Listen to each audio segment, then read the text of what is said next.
Muy buenas, ¿cómo estamos? Bienvenidos otra vez a mi canal, a un día más, con este moreno que tengo en la cara, pero bueno, y estos brillos, no sé cómo arreglarlo, y yo no soy experto en maquillaje, pero nada, bienvenidos a esta reseña, que es básicamente Casa de Hojas de Mark Z. Danielewski.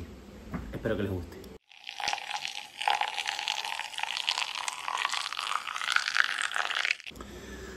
Bueno, yo no conocía de la existencia de este libro hasta hace un par de años. Gracias a 313, que la pondré por aquí, el canal de ella, o una foto del canal de ella, o abajo en la descripción, no sé dónde lo voy a poner, que hablaba ella del libro en cuestión. Y me llamó muchísimo la atención por cómo está maquetado el libro, por cómo es el libro en sí, ¿vale?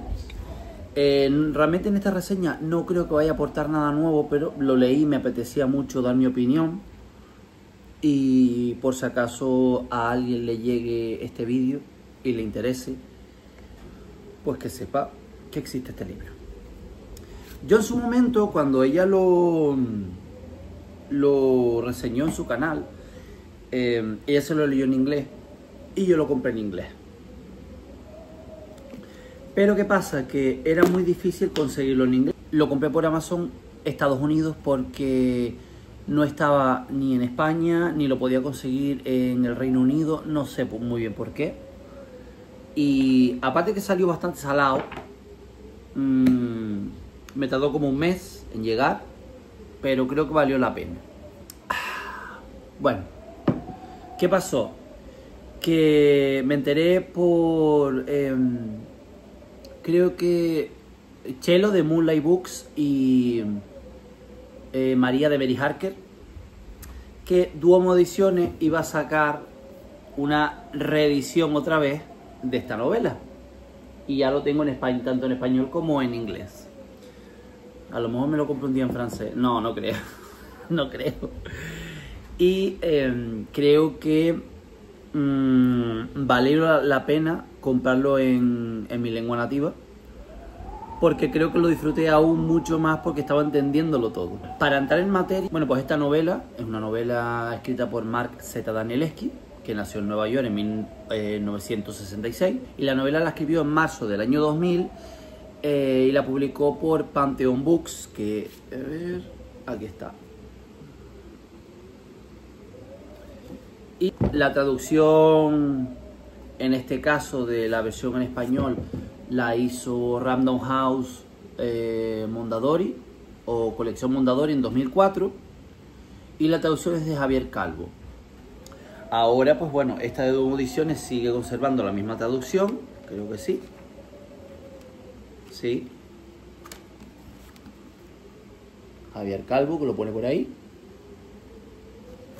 Y pues nada, hay muchas discusiones o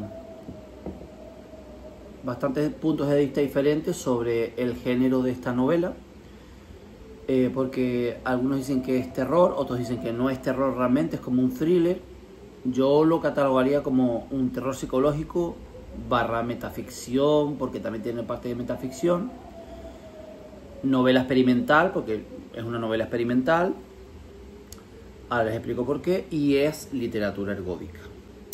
Bueno, ¿qué es la literatura ergódica? La literatura ergódica es un término acuñado por Espen J. Asheth en su obra Cybertext, Perspective on Ergodic Literature, y deriva de las palabras griegas ergo, que significa trabajo o esfuerzo. Tengo aquí mis notas, ¿vale? Por eso estoy mirando para allá. Y odos, que significa camino o recorrido. Es un tipo de literatura que se requiere un esfuerzo relevante, un esfuerzo extra, aparte de leer el libro, por parte del lector para atravesar el texto de alguna manera u otra.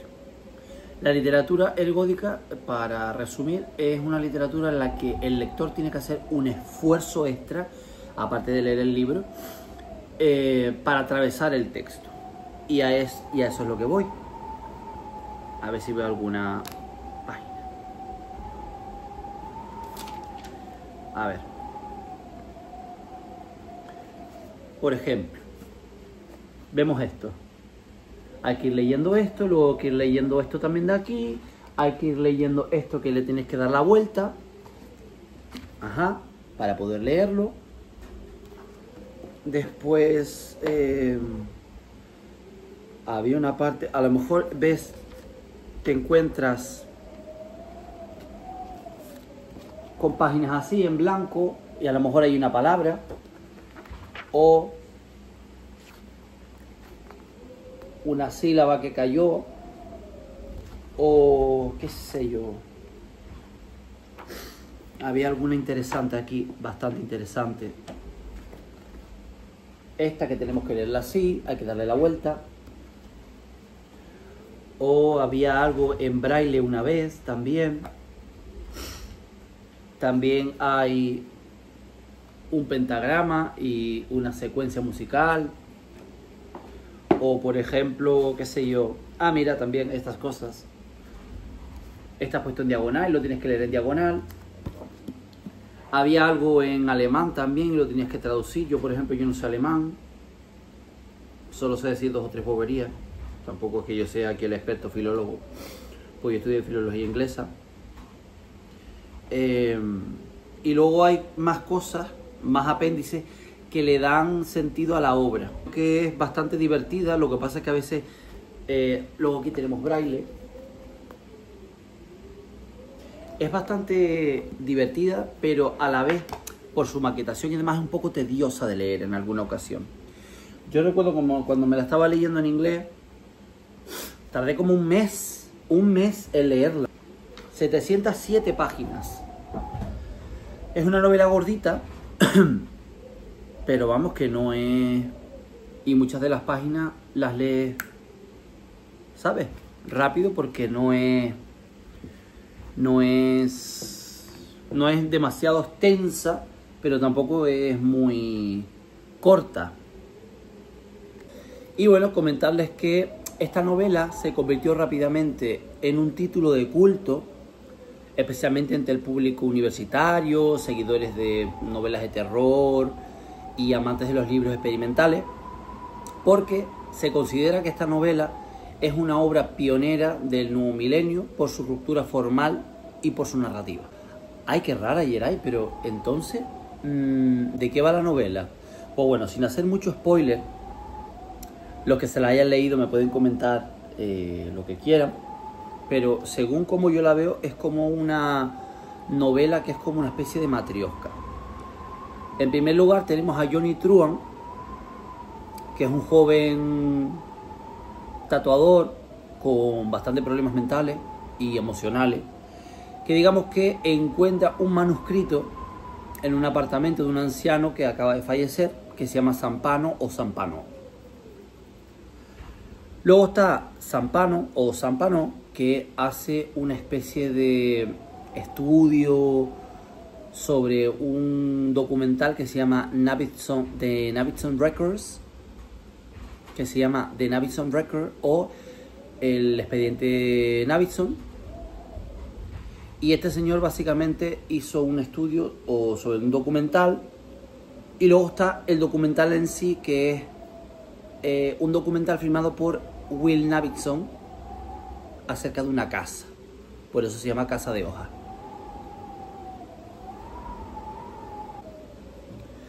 Entonces, para resumir, pues estaría Johnny Truant, que es un tatuador que tiene muchos problemas emocionales y mentales, que encuentra el manuscrito de Zampano. Está el manuscrito en sí, que analiza de una manera bastante obsesiva un supuesto documental llamado Navidson Record o el expediente Navidson, que relata como un periodista, o creo que era un fotógrafo, me parece, que es Will Navidson, que junto a su pareja Karen y sus hijos se mudan a una casa en Virginia. Muy pronto pues se van a ir dando cuenta de que el interior de la casa no tiene las mismas dimensiones que la parte de fuera. De ahí que el libro sea así, que la parte de la solapa sea más corta que la de atrás y tiene esto aquí así. No sé si se puede apreciar bien, porque yo también soy un desastre, las cosas como son. Bueno, ellos van notando que la parte de dentro de la casa se va expandiendo un poco más. De repente un día hay un pasillo que ellos no habían visto nunca. Y un día ven una puerta. Ellos se van de vacaciones y cuando vuelven, están como 4 días fuera de casa. Y hay una puerta nueva, una puerta que no habían visto nunca. Y tú te quedas como, esto no me da muy buena espina. Y bueno, pues digamos que Navidson, o sea, el que graba, que es el padre de familia, digamos que filma todas sus exploraciones en este laberinto y va recopilando material audiovisual terrorífico, bastante terrorífico. Y ese es el documental que Zampano estudia. Hay algo bastante curioso, que es que no existe constancia de que el documental de Navidson sea real. Así que el lector, nosotros, tenemos que navegar entre el estudio académico de este señor, las notas delirantes de Johnny Truant, los documentos ficticios, cartas y apéndices que hay en el libro, sobre todo los del final, y pues lidiar con fragmentos de metraje imposibles. Entonces, la casa, el libro y la mente del lector, nosotros, se convierte gradualmente en un mismo laberinto, como que hace una especie de fusión o algo así. La estructura experimental del libro, pues bueno, hay páginas con solo 1 o 2 palabras, como ya las enseñé. También hay textos que tienes que girar, texto que desaparece, se descompone o se superpone a otro. Hay muchas notas al pie de página. De hecho, cuando está escrito en Tiny Romance, es la parte de Zampano que está escribiendo él sobre el expediente Navidson, pero luego te encuentras en Courier, en la fuente Courier, notas a pie de página, que es lo que está, digamos que, viviendo o lo que está diciendo Johnny Truant. Después tenemos usos de diferentes tipografías, como ya dije. Tenemos muchas referencias bibliográficas inventadas, que a lo mejor te dice, como dijo X persona en su novela tal, no existe X persona y nunca existió tal novela. Y luego tenemos ciertas palabras claves, como por ejemplo la palabra casa, que está en toda la novela escrita en tinta azul, o el Minotauro, que también está escrita en un color rojo, si mal no recuerdo. Esta novela presenta muchos temas principales, como por ejemplo el miedo existencial, que realmente el miedo no es al monstruo, sino más bien a lo incomprensible. De hecho, yo tenía una asignatura que se llamaba, en la carrera, se llamaba Fundamentos de la Literatura Norteamericana, y en una de estas teníamos que leer lo que era El corazón delator de Edgar Allan Poe, o El gato negro, no me acuerdo, algo era. Y en una de estas saltó el tema, y es cierto, esto también se ve mucho en el cine. Realmente cuando uno tiene miedo es cuando no ve al monstruo, cuando ve la sombra del monstruo, cuando escucha al monstruo, pero no al monstruo en sí. Cuando ya ves al monstruo es como que, vale, bueno, ya está, esto es el monstruo, vale, ya lo vi. Es horrible, me puede matar, pero realmente lo que da miedo es escuchar al monstruo o ver la sombra, porque no sabes dónde está, no sabes lo que te puede hacer. Se ve mucho en el cine. Ayer mismo, por ejemplo, yo estaba viendo Alien Earth, la nueva serie del mundo de Alien, y hubo momentos en el que tú no veías al bicho, tú escuchabas al bicho, veías la sombra del bicho, pero no veías al bicho en sí. Lo mismo les pasaba a los protagonistas de la serie. No ven al bicho hasta un poco más adelante, que no estoy haciendo spoiler. Y ya cuando lo ven, claro, se asustan, pero ven el bicho que es, ah, vale, es esto. Vale.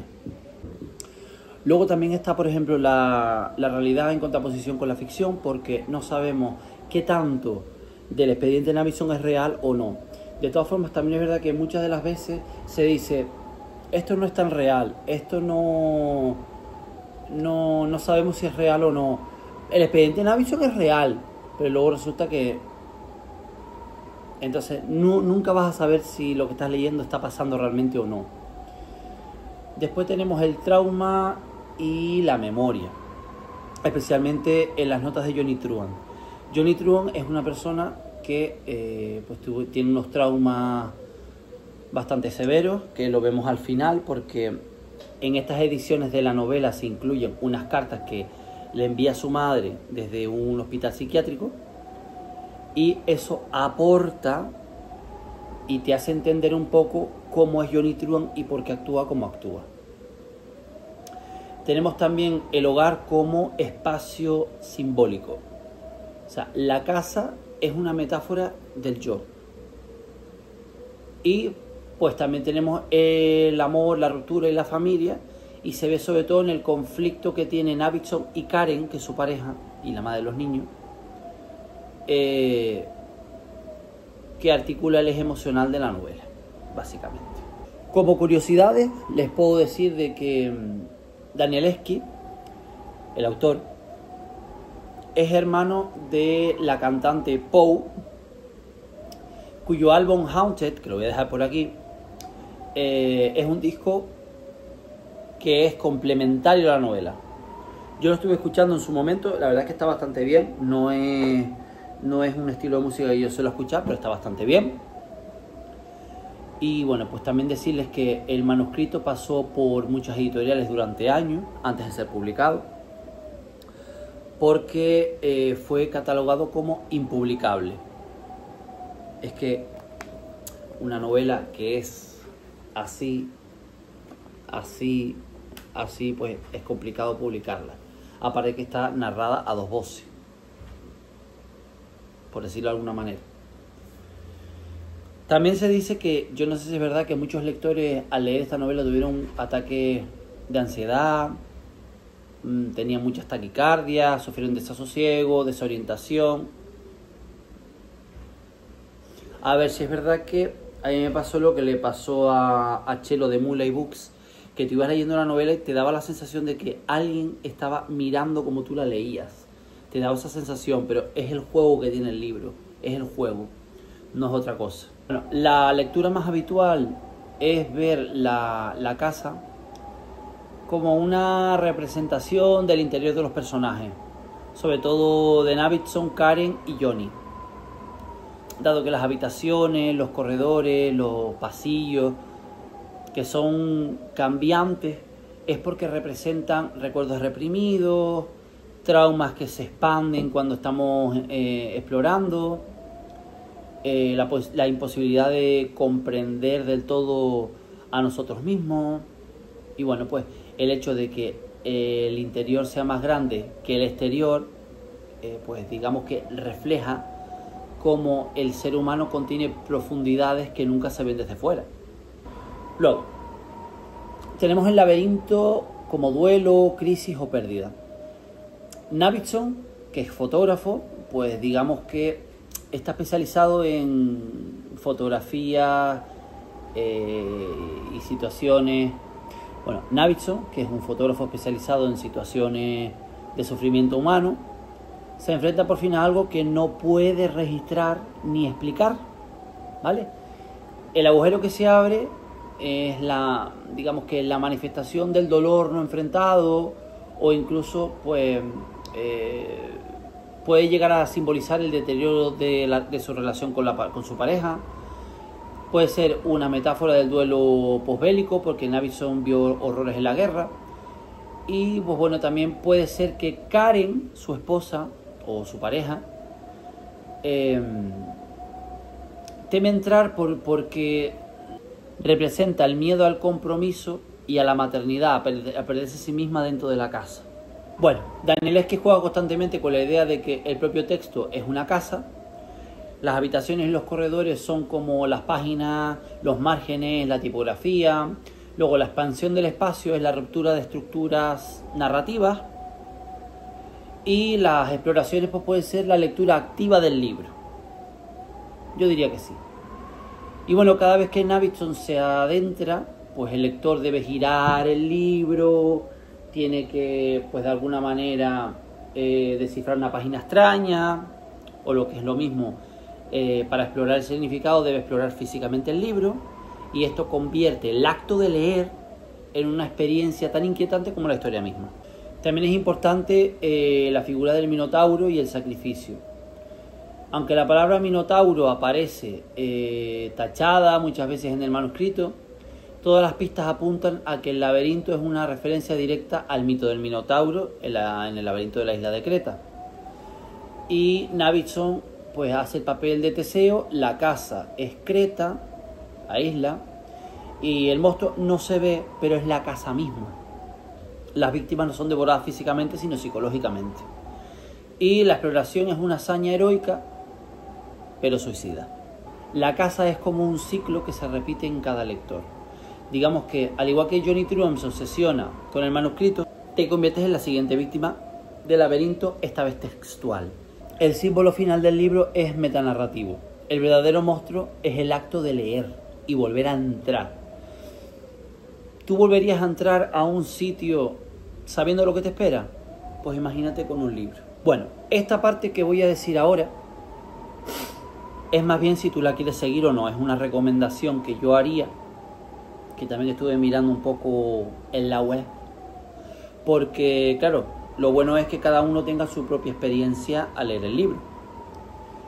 Y digamos que para mí hay como 4 capas. Está la primera capa, que es el Navidson Record, que es el núcleo narrativo realmente de la historia, que es el documental, que pues está teorizado por Zampano o Zampano. Relata todo básicamente lo que ocurre en la casa, la aparición de los pasillos, las expediciones, los conflictos familiares entre Navidson y Karen. El estilo es bastante académico, frío, lleno de citas, muchas de ellas inventadas, como dije anteriormente. Y bueno, pues si sigues esta capa como si fuera la historia principal, pues puedes marcar los saltos usando colores, post-it o lo que tú quieras. Después tenemos la segunda capa, que son las notas de Johnny Truant. Aparece como notas a pie de página, que interrumpen básicamente el documento principal. Johnny encuentra el manuscrito de Zampano y empieza a editarlo. También mientras relata cómo su propia vida se desmorona psicológicamente, porque tiene muchas taritas este señor. El estilo es bastante coloquial, caótico. Y pues bueno, creo que es importante no ignorar estas notas porque acaban siendo la verdadera historia del libro. Después tenemos la capa número 3, que aparece en el apéndice, atrás del todo. Son cartas de un hospital psiquiátrico de la madre de Johnny a Johnny, obviamente. Y ahí revelan los traumas que tiene Johnny, por qué actúa como actúa, y dan una lectura bastante trágica a toda la narrativa. Y bueno, pues es ideal leerla cuando Johnny empieza a perder el contacto con la realidad, porque potencian su caída. Y ya de último, pues tienes apéndices, códigos, transcripciones y material suelto, fotografías y demás, que le dan a la historia como ese toque interesante, porque tienes como hasta pruebas de lo que te están diciendo. Bueno, pues si es difícil llevar un manuscrito a una novela editada en una editorial, ustedes imagínense llevar esto a una serie o a una peli. Es imposible. Con lo cual no hay ninguna película o serie de este libro. Estaría muy bien, pero claro, yo lo dije una vez, es imposible y darle el mismo toque que le dio el autor. Para mí es más que una novela, es una experiencia sensorial, intelectual y emocional. Y bueno, pues el autor, digamos que rompe la idea tradicional del libro, porque tienes que leer el libro, pero también te tienes que trabajar el libro. porque construye un artefacto que obliga al lector a hacer un trabajo, un esfuerzo extra, de ahí que sea literatura ergódica. Y creo que, sinceramente, vale la pena leerlo. Creo que se ha convertido en una novela de culto. No sé yo, porque no sé qué características tiene que tener un libro o una película para que sea de culto, la verdad. Pero creo que vale bastante la pena leerla. Creo que es una novela que hay que leer aunque sea una vez. Yo ya me la he leído 2 veces. Creo que no voy a leerla más, o por lo menos durante un tiempo. A pesar de que me gustó. Y creo que es muy interesante este tipo de libros. También hay otros libros de este señor. Hay uno que se llamaba La espada de los 50 años, que cuando tú lo abres, el texto solo está en la página de la izquierda. Aquí no hay nada. Y sigue, y sigue, y sigue.